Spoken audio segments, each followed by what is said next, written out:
Je vous le disais dans les titres, une usine stratégique s'apprête à changer la donne dans l'industrie militaire sénégalaise. À la veille de son inauguration, nous vous emmenons à l'intérieur d'un site dédié au montage de véhicules militaires, fruit d'un transfert de compétences et d'un investissement de plusieurs milliards de francs CFA. Une immersion exclusive avec des images fortes signées Ibrahim Mandong et ses équipes.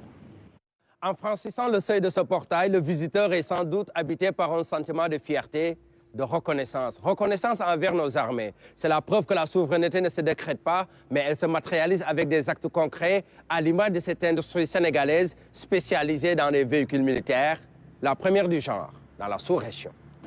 Le décor est assez révélateur. Il en dit long sur l'esprit qui gouverne cet environnement. Ici, tout s'articule autour du secteur de la défense. Bienvenue à l'industrie sénégalaise de véhicules militaires, une entreprise exclusivement dédiée au montage de véhicules des forces de défense et de sécurité. Sur la ligne d'assemblage, plusieurs étapes. Notre rôle, c'est de monter les lames. On monte les lames, on montre la boîte de transfert et le moteur. Après ça, on relie l'arbre à cam devant et arrière et l'intermédiaire entre la boîte de transfert et le moteur. Après ça, on monte les amortisseurs avant et arrière.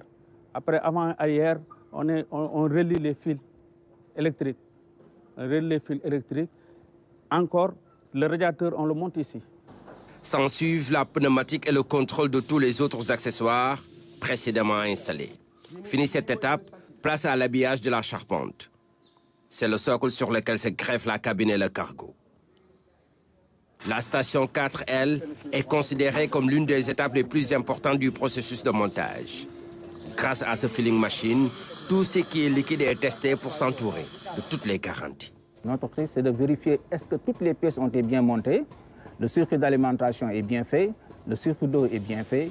Ensuite, à l'issue, on met l'appareil pour commencer à mettre les liquides de refroidissement, liquides de frein, ainsi de suite. Après quoi, le véhicule est suspendu à ce pont pour des vérifications supplémentaires. On met les cales. En même temps, on penche les cibles. On met les cibles. Quand on met les cibles, on soulève jusqu'à une hauteur. Là, on commence à vérifier l'alignement de la voiture. On avance un peu.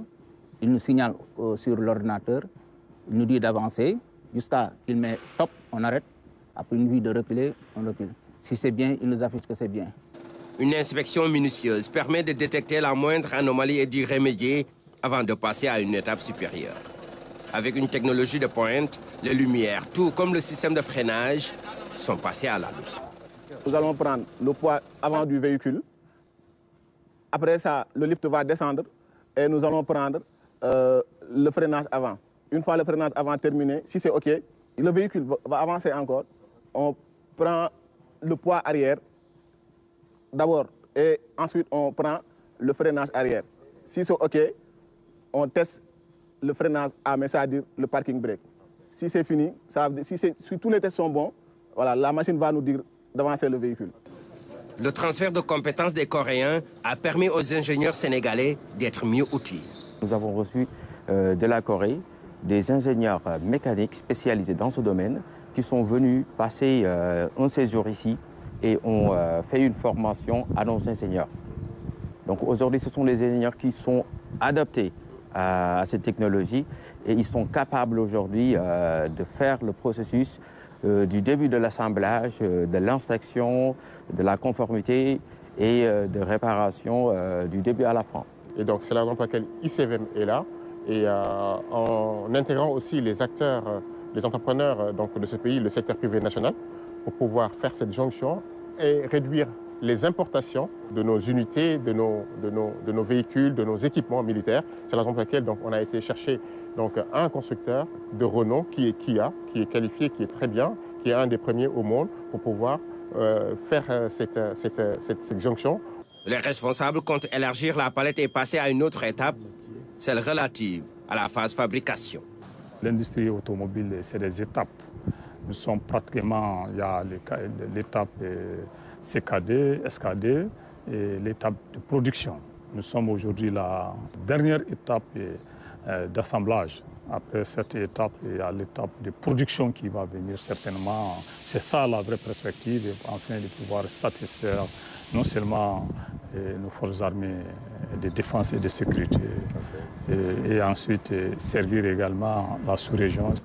Bâtie sur une superficie de 5 hectares, l'usine a une capacité de montage de 1000 véhicules par an. L'objectif à terme est de desservir toute la sous-région avec des véhicules militaires de qualité, une manière de permettre à nos armées de mieux accomplir leur mission sur